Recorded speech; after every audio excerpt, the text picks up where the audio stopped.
Assalamualaikum warahmatullahi wabarakatuh. Halo sahabat podcast FSH dimanapun kalian berada. Jumpa kembali bersama saya Alri Nenggo dalam acara podcast FSH.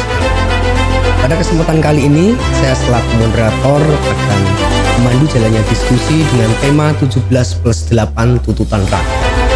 Tema ini sangat menarik karena menjadi perbincangan publik, menjadi perbincangan yang viral di sosial media.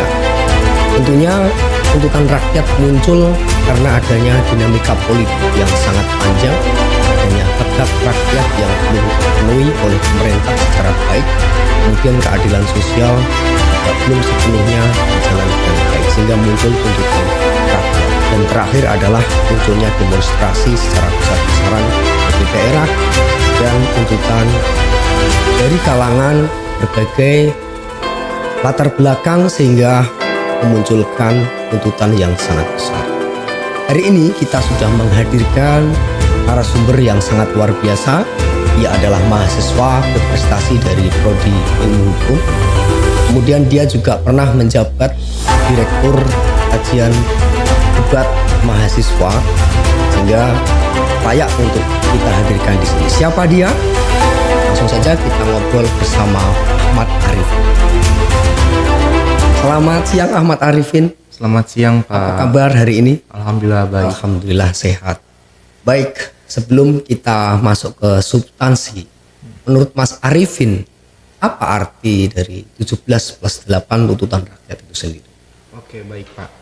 17+8 tuntutan rakyat ini ditujukan kepada institusi ataupun pemerintah, yaitu Presiden, DPR, Polri, TNI, ketua umum partai politik, sampai dengan kementerian-kementerian. Dan 17+ tuntutan rakyat ini memang sedang digaungkan, disuarakan oleh setiap elemen masyarakat, baik itu oleh mahasiswa, akademisi, kemudian para buruh, lembaga swadaya masyarakat, hingga tokoh influencer itu ikut menyuarakan. Dan 17 ini itu memiliki arti 17 tuntutan dalam jangka pendek yang harus diselesaikan dalam kurun waktu sampai dengan tanggal 5 September tahun 2025. Dan memang muatan tuntutan ini itu berkaitan dengan hal-hal yang krusial, yang mendesak, sehingga perlu untuk segera dibenahi. Nah, sedangkan angka 8 sendiri itu adalah 8 tuntutan dalam jangka waktu menengah. Artinya ini harus diselesaikan dalam kurun waktu sampai dengan tanggal 31 Agustus tahun 2025. Dan memang tuntutan ini itu isinya muatan-muatan yang perbaikan-perbaikan struktur ataupun sistematik gitu. Jadi perlu membutuhkan waktu yang lama. Itu Pak. Oke, jadi ini bukan semacam fenomena baru ya, tapi berulang. Yang mana kalau kita lihat dari sejarah 1966 ada tuntutan Tritura, kemudian 98 juga ada tuntutan mahasiswa, dan terakhir adalah demonstrasi tentang Omnibus Law, itu juga melibatkan mahasiswa. Kemudian pandangan Mas Arifin sendiri seperti apa melihat tuntutan-tuntutan yang dilakukan mahasiswa bersama masyarakat itu sendiri? Baik Pak, kalau kita melihat demonstrasi yang sedang terjadi saat ini, itu mengingatkan kita kepada peristiwa-peristiwa sebelumnya, seperti demonstrasi waktu reformasi 1998, kemudian kemarin baru-baru demonstrasi terkait dengan revisi undang-undang TNI, dan mungkin demonstrasi kemarin itu puncaknya, puncak kemarahan, puncak kekecewaan masyarakat maupun mahasiswa. Dan ketika kita lihat Pak dari perspektif akademis, ini seperti aktualisasi daripada teori gerakan sosial atau khususnya resource mobilization theory, yang mana hal ini menjelaskan bagaimana mahasiswa dan masyarakat sipil itu mengonsolidasikan sumber daya yang ada, seperti jaringan, kemudian informasi sampai dengan massa untuk menekan negara untuk dapat responsif. Oke, tadi ada yang menarik menurut saya. Memobilisasi massa sekarang tidak lagi menggunakan akses secara langsung, tapi bisa secara tidak langsung, yaitu lewat sosial media. Seberapa besarkah pengaruh sosial media dimanfaatkan masyarakat sekarang untuk memobilisasi massa, Mas Arif? Baik, media sosial saat ini itu bisa menjangkau semua orang, semua lapisan masyarakat, sehingga menjadi efektif ketika kita menyuarakan di media sosial. Mungkin kalau kita menyuarakan di demonstrasi itu jarang didengar, dan ya kita bisa suarakan melalui media sosial. Oke.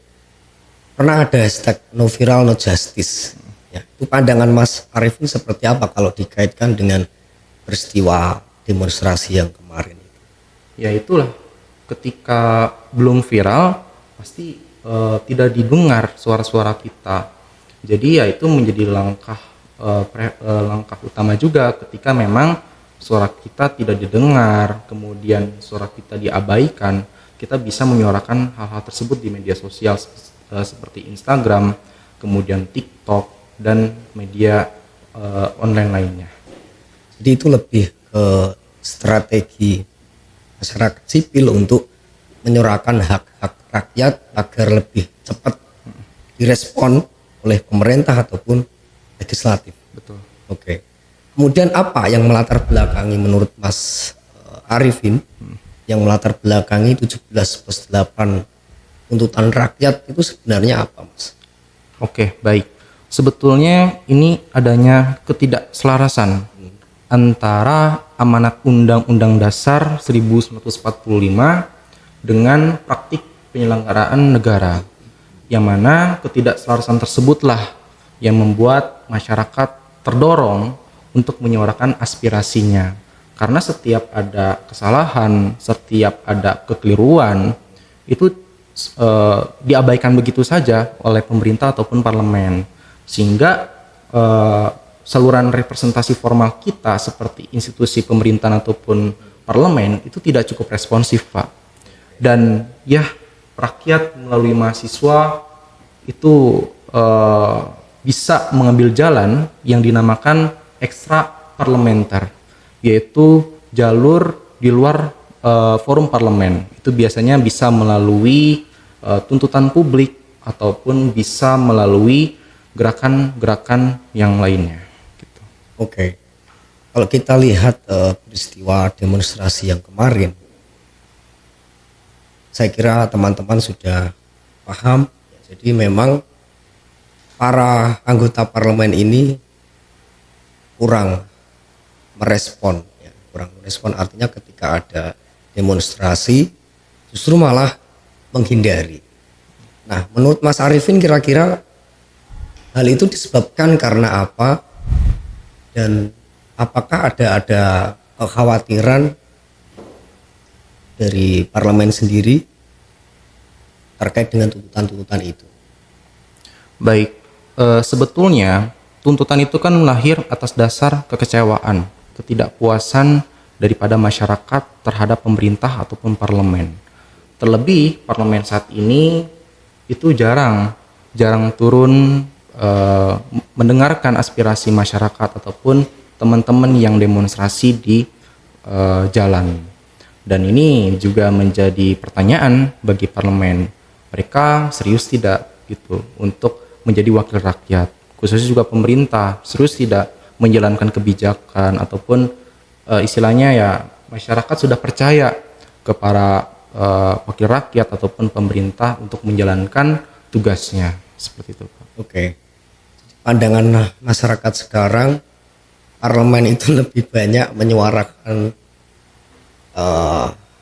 kepentingan golongan, ya, lebih mementingkan kepentingan kelompok mereka, mengabaikan kepentingan rakyat, dan itu terbukti melalui proses-proses demonstrasi ataupun kebijakan-kebijakan yang dibuat baik itu parlemen ataupun eksekutif kurang merespon aspirasi rakyat. Makanya seperti kemarin itu yang menaikkan pajak itu kan langsung direspon oleh rakyat dan rakyat menolak itu dan akhirnya dibatalkan. Iya kan? Betul.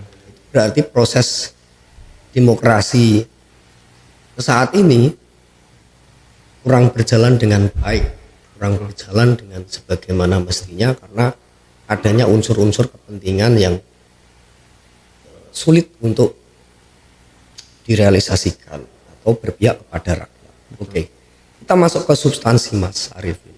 Bisa disebutkan contoh tuntutan 17/8 itu sendiri, dan 17 itu kan kemarin deadline-nya tanggal 5 September sudah expired ya, sudah terlewat. Nah, menurut Mas Arifin dari 17 tuntutan itu mana yang sudah direalisasikan dan mana yang belum terrealisasikan? Oke, baik. Daripada tuntutan 17/8 itu yang saat ini sudah terrealisasi mungkin baru rencana Pak, belum kepada realisasi. Kalau kita lihat waktu itu ada tuntutan terkait dengan pembatalan kenaikan tunjangan DPR, dan itu alhamdulillah dapat terrealisasikan. Dan menurut saya dari banyaknya poin hanya sekitar 1-2 tuntutan utama saja yang baru terrealisasikan, dan tuntutan-tuntutan lainnya memang itu secara moral, secara normatif memang realistis Pak. Namun ketika kita lihat dari perspektif teknis ataupun dari perspektif politis memang sangat sulit, dan itu menjadi tantangan juga untuk bisa diwujudkannya tuntutan-tuntutan tersebut. Oke. Kemudian dari sisi objek kajian dari tuntutan itu ya, yang Mas Arifin pahami, sekiranya yang sulit untuk direalisasikan bagian yang mana Mas? Kebijakan atau tuntutan yang mana yang sekiranya sulit direalisasikan? Oke. Baik, kalau perspektif saya sendiri, yang sulit itu pertama itu reformasi kelembagaan Pak. Kan sempat ada reformasi Polri, reformasi DPR, reformasi partai politik. Itu memang tuntutannya jelas, realistis. Namun ketika kita benar-benar mau mewujudkan hal tersebut dengan dalam waktu yang singkat, itu tidak memungkinkan dan tidak realistis. Dan seperti juga RU perampasan aset, RU perampasan aset. RU perampasan aset memang bagus dan layak untuk diajukan ataupun diusulkan. Namun juga pastinya banyak pertimbangan Pak. Pertimbangan kenapa RU perampasan aset itu harus segera disahkan. Karena kalau dalam kajian kami, tentu RU perampasan aset harus ditopang dengan RUU lainnya yang harusnya terlebih dahulu disahkan, seperti RUU KUHP, kemudian RUU Tipikor, dan RUU lainnya yang berkaitan dengan perampasan aset. Seperti itu. Menarik tadi, RUU KUHP harus disahkan terlebih dahulu. Jadi sebenarnya butuh teknis. Seberapa lama Mas sebenarnya untuk merancang RUU KUHP itu sebelum RUU perampasan aset itu nanti akan disahkan? Seberapa lamakah atau teknisnya seperti apa? Oke, baik Pak. Kalau dalam prosesnya juga itu tidak bisa dalam kurun waktu 1-2 bulan. Karena kalau kita belajar perancangan peraturan perundang-undangan juga itu banyak tahapan, mulai dari tahap perencanaan sampai dengan tahap pengundangan. Dan kalau dalam forum legislatif pun biasanya RUU itu harus masuk dulu ke dalam prolegnas, dan itu memakan waktu lumayan banyak gitu Pak, banyak waktu yang perlu dilewati dan tahapan yang perlu dilewati. Jadi tugas kita saat ini adalah mengawal dalam setiap prosesnya, karena kan kita bisa lihat di YouTube siaran langsungnya, kemudian juga kita bisa lihat juga, kaji juga naskah akademiknya. Kita harus bisa pastikan naskah akademiknya dapat diakses oleh semua orang, naskah akademik dari RUU KUHP, kemudian RUU perampasan aset, dan RUU lainnya yang masuk ke dalam prolegnas itu, Pak. Oke, dalam tuntutan 8 itu kan ada reformasi Polri TNI ya.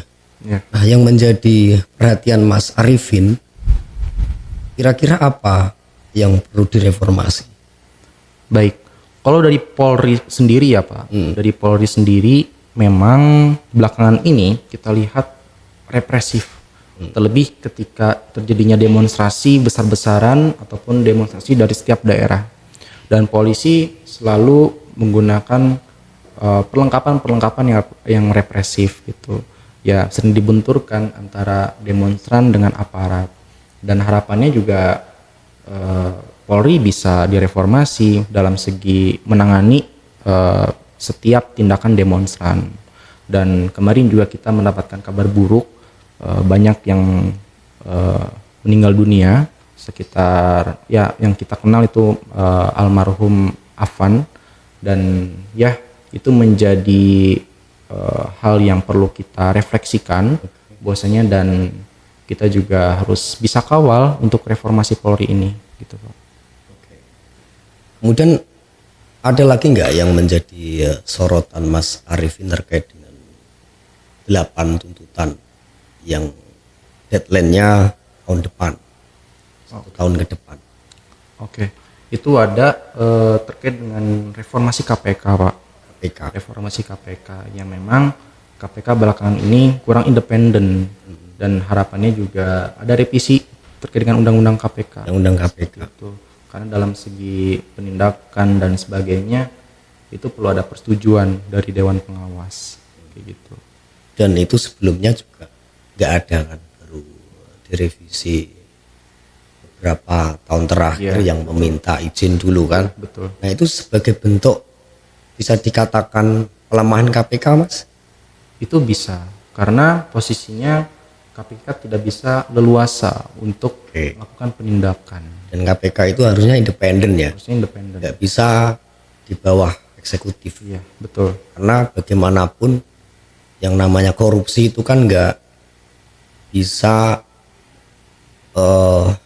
dibatasi. Artinya semua elemen itu berpotensi melakukan korupsi, baik itu legislatif ataupun eksekutif, sehingga sebagai lembaga independen ya KPK bisa lebih luas di dalam menangani kasus korupsi.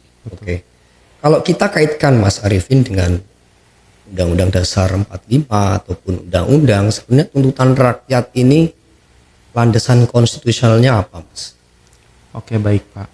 Sebetulnya kita juga sudah paham dan mengerti bahwasanya kita itu sudah dijamin oleh konstitusi, oleh pasal 28E ayat 2 dan ayat 3 di Undang-Undang Dasar 1145. Kita dijamin dalam kebebasan berpendapat, berkumpul, berserikat. Dan kita juga diatur dalam Undang-Undang Nomor 9 Tahun 1998. Itu terkait dengan kemerdekaan menyampaikan pendapat di muka umum.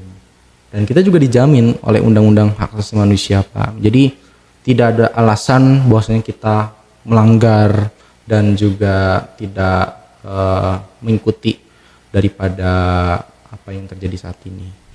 Jadi memang rakyat punya hak secara konstitusional. Dan menurut Abraham Lincoln adalah konsep demokrasi, pemerintahan dari rakyat oleh rakyat untuk rakyat. Betul. Sehingga yang punya kedaulatan atau kekuasaan tertinggi adalah rakyat. Oke. Kemudian menurut Mas Arif, jadi peran mahasiswa seperti apa Mas dalam konteks demokrasi di Indonesia? Baik, peran kita tentu sering disebut sebagai agent of change, sebagai agen perubahan di masyarakat. Selain daripada itu juga kita sebagai guardian of demokrasi, itu ya pengawal demokrasi Pak. Terlebih kita sebagai mahasiswa hukum, karena kita mengerti hukum, ya kita bisa saja gitu ketika ada masalah, ketika ada persoalan yang berkaitan dengan regulasi, kita bisa lakukan yang namanya judicial review kepada Mahkamah Konstitusi. Jadi ya banyak peran-peran mahasiswa yang bisa dilakukan. Selain pada menyuarakan aspirasinya, kita juga bisa melakukan upaya-upaya hukum seperti judicial review. Karena itu diperbolehkan kita untuk melakukan upaya tersebut. Oke. Tadi menarik ya, judicial review kita menguji undang-undang terhadap undang-undang dasar yang akan diuji di Mahkamah Konstitusi ya. Iya. Nah, untuk judicial review sendiri sebenarnya punya potensi besar nggak Mas diperjuangkan hak-hak yang dituntut oleh rakyat itu? Ya, kalau dalam proses judicial review sendiri, kalau pengalaman saya pribadi belum pernah. Belum pernah. Namun saya pernah mendengar daripada teman-teman yang pernah melakukan judicial review ke MK, dan memang dalam prosesnya itu mudah Pak, mudah karena kita tinggal membuat surat-surat yang diperlukan. Namun yang menjadi persoalan adalah belum tentu judicial review itu diterima oleh MK. Dan kalau kita lihat juga terkait dengan revisi Undang-Undang TNI kemarin, itu sempat beberapa teman-teman debat, teman-teman saya di Fakultas Hukum universitas lain, itu mereka mengajukan judicial review dan pada akhirnya tidak dapat diterima oleh Mahkamah Konstitusi. Dan itu juga sebetulnya menjadi tantangan juga, menjadi challenge buat kita semua, bagaimanapun caranya ketika memang ada persoalan ataupun hal kekeliruan yang perlu kita tangani, itu coba saja gitu. Oke. Jadi menurut beberapa masyarakat ataupun ahli, 17+8 tuntutan rakyat itu dikatakan bersifat utopis atau sulit untuk direalisasikan. Nah, menurut pandangan Mas Arifin sendiri ini realistis atau seperti apa? Utopis ya, utopis dalam hal apa Pak? Dalam realisasian itu sulit untuk diwujudkan. Pandangan Mas Arifin sendiri seperti apa? Baik, tentu pasti setiap tuntutan yang ada itu dilihat dulu dan diketahui dulu oleh para pihak-pihak yang kita tujukan tuntutan tersebut. Dan sebetulnya tidak sulit sih Pak, kalau menurut kami gitu, tidak sulit itu tuntutan-tuntutan tersebut dapat direalisasikan. Namun ya kita juga mempertanyakan hal tersebut kepada parlemen ataupun pemerintah. Kenapa setiap keluh kesah masyarakat, kemudian tuntutan-tuntutan yang ada itu seringkali diabaikan dan terkesan ya lebih mementingkan kepentingan golongan seperti itu. Oke. Jadi menurut Mas Arifin ini 17+8 tuntutan rakyat ini tidak hanya sebagai tuntutan, tapi bagaimana cara agar 17+8 ini menjadi sesuatu yang konkret bisa direalisasikan oleh lembaga-lembaga yang dituntut itu, kira-kira bagaimana Mas? Oke. Harapan kami juga kepada lembaga-lembaga ataupun institusi yang menjadi tujuan tuntutan kami, ya harapannya bisa direalisasikan Pak. Dan harapan kami juga sebetulnya agar ada titik dialog secara demokratis antara pihak yang kita tuju dengan kami yang memang terdapat tuntutan yang disampaikan gitu. Kemudian terkait dengan tuntutan kemarin ya, demonstrasi kemarin itu kan sebagai bentuk demokrasi langsung, suara aspirasi dari rakyat yang kemudian dapat respon sangat cepat dari pemerintah. Nah, menurut Mas Arifin sendiri, apa pengaruh yang signifikan terkait dengan demonstrasi yang kemarin terhadap demokrasi di Indonesia? Kalau berbicara signifikan, tentu signifikan besar Pak. Bahwasanya ini bisa menjadi bukti bahwa rakyat itu tidak pasif. Dan mereka juga menggunakan hak konstitusionalnya untuk menyampaikan aspirasi. Dan juga perlu dicatat sebetulnya bahwa aspirasi yang kita sampaikan itu juga harus ditopang oleh kajian akademis yang baik, kemudian persiapan yang lebih matang, sehingga harapannya 17+8 tuntutan rakyat ini tidak hanya menjadikan slogan, tapi juga bisa direalisasikan dan diwujudkan bersama-sama. Kemudian terkait dengan tuntutan tadi ya, secara prosedur formal masyarakat mendesak agar segera untuk mengesahkan rancangan undang-undang perampasan aset ataupun mengoreksi omnibus law dan lain sebagainya. Nah, dari segi demokrasi menurut Mas Arifin, apakah tuntutan-tuntutan ini juga tidak sesuai dengan prinsip hukum atau rule of law di Indonesia itu sendiri? Baik. Kalau secara yuridis tentu tidak serta-merta dapat dilaksanakan secara cepat dan singkat, Pak. Dan kita anggap tuntutan yang ada itu sebagai tekanan kepada negara untuk dapat respon gitu terhadap kebutuhan masyarakat. Dan ya, ini bukan persoalan menabrak rule of law sebetulnya. Justru ini mendorong agar terjadinya rulemaking yang responsif, menjawab kebutuhan masyarakat. Berarti lebih kepada tekanan politik ya? Iya, lebih kepada. Karena bagaimanapun produk hukum itu juga tidak lepas dari political will dari pemerintah dan parlemen itu sendiri. Betul. Oke, kemudian kalau kita kaji secara akademis Mas Arifin, terkait dengan 17+8 tuntutan rakyat ini, kalau kita kaji secara teori politik ataupun hukum, apa yang bisa kita kaitkan atau yang menjadi landasan berpikir kita terkait dengan tuntutan 17+8 ini Mas Arifin? Baik, yang pertama itu kita bisa kaitkan dengan teori kontrak sosial, yang mana rakyat memiliki hak untuk mengoreksi pemerintah ketika pemerintah tersebut melenceng terhadap tujuan umum. Kemudian yang kedua itu bisa masuk ke dalam teori demokrasi partisipatif, yang mana tuntutan yang ada itu sebagai bentuk dari korektif mekanisme terhadap pelemahan sistem representasi di parlemen. Yang mungkin kalau kita lihat Indonesia saluran formalnya seperti DPR itu tidak maksimal dalam menyuarakan ataupun mewakili kepentingan masyarakat, sehingga menjadi masyarakat tuh menggunakan jalur ekstra parlementer itu tadi, jadi melalui demonstrasi dan juga melalui tuntutan publik. Oke. Kemudian apakah tuntutan itu mewakili semua kalangan elemen di masyarakat, Mas Arifin?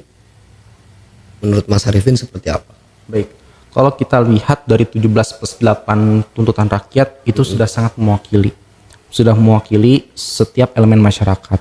Kepentingan buruh, kepentingan teman-teman mahasiswa agar regulasinya dapat dijalankan ataupun dapat dibuat sesuai dengan pro rakyat, itu sudah sangat mewakili Pak sebetulnya. Oke. Kalau kita lihat peristiwa yang kemarin ya, demonstrasi itu benar-benar suara murni dari masyarakat atau ada yang menggerakkan dari internal ataupun eksternal? Menurut pandangan Mas Arifin seperti apa? Kalau dari saya pribadi itu secara tiba-tiba muncul di permukaan media sosial. Entah mungkin siapa yang mengawali, entah siapa yang membuat, namun sebetulnya poin-poin yang ada dalam tuntutan itu betul-betul sudah mewakili Pak, sudah mewakili kepentingan dari setiap elemen masyarakat. Oke. Kemudian apa Mas tantangan terbesar dari tuntutan 17+8 ini Mas? Oke. Tantangannya itu adalah pertama Pak, bahwasanya itu fragmentasi gerakan. Jadi terkadang kita juga sulit menyatukan dari setiap elemen yang ada. Misalkan kepentingan buruh, kepentingan daripada teman-teman mahasiswa, kemudian kepentingan dari teman-teman LSM itu memiliki agendanya yang berbeda, dan itu sebetulnya bisa saja kita satukan, kita bisa konsolkan ya jadi satu gitu, satu gerakan.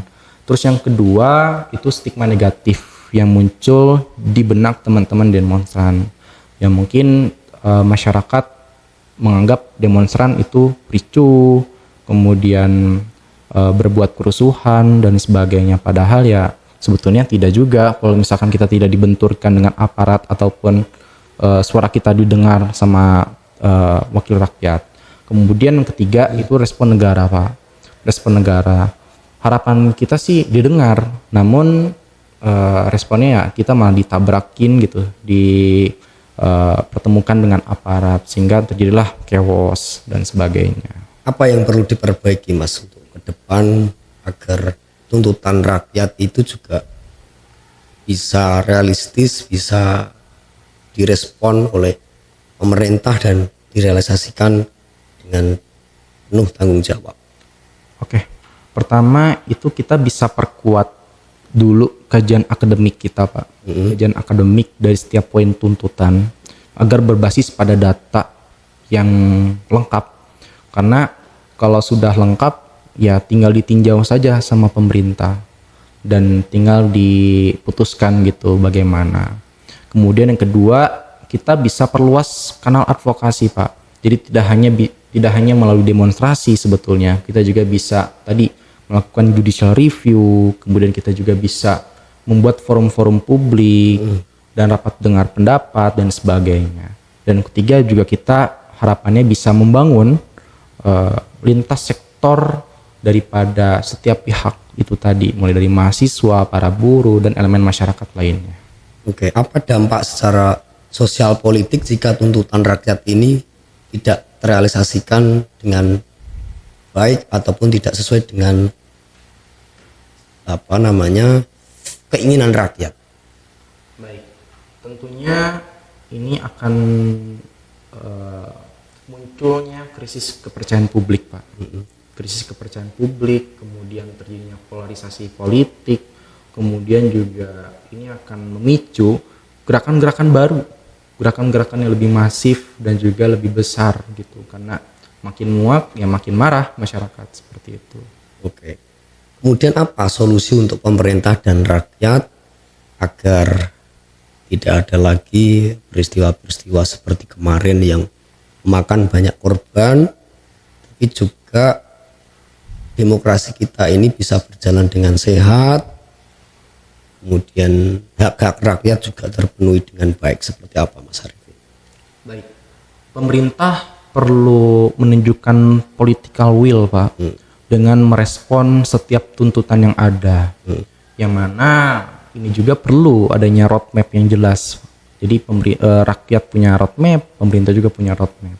Dan yang kedua juga masyarakat juga perlu memperkuat konsolidasi, kemudian advokasi hukum dan edukasi publik. Agar apa? Agar tekanan terhadap pemerintah juga tetap konsisten dan berbasis pada data. Jika keduanya juga ini bisa bertemu di titik dialog yang demokratis, ya harapannya 17+8 tuntutan rakyat ini dapat diwujudkan. Baik, saya kira cukup untuk diskusi tentang 17+8 tuntutan rakyat. Dapat saya simpulkan bahwa 17+8 tuntutan rakyat tidak hanya sekedar protes rakyat, tidak hanya sekedar aspirasi rakyat, tapi menunjukkan bagaimana proses pembelajaran dari demokrasi di Indonesia semoga menjadi lebih matang, menjadi lebih sehat, dan rakyat ataupun pemerintah menjalankan hak dan kewajibannya masing-masing sehingga tidak menimbulkan demonstrasi yang memakan banyak korban, tidak menimbulkan ketidakadilan, dan semoga Indonesia menjadi negara yang lebih baik dari sebelumnya. Sekian perbincangan saya bersama Arifin, semoga bermanfaat dan menjadi suara kita bersama agar demokrasi kita sesuai dengan konstitusi ataupun peraturan perundang-undangan. Sekian, wassalamualaikum warahmatullahi wabarakatuh.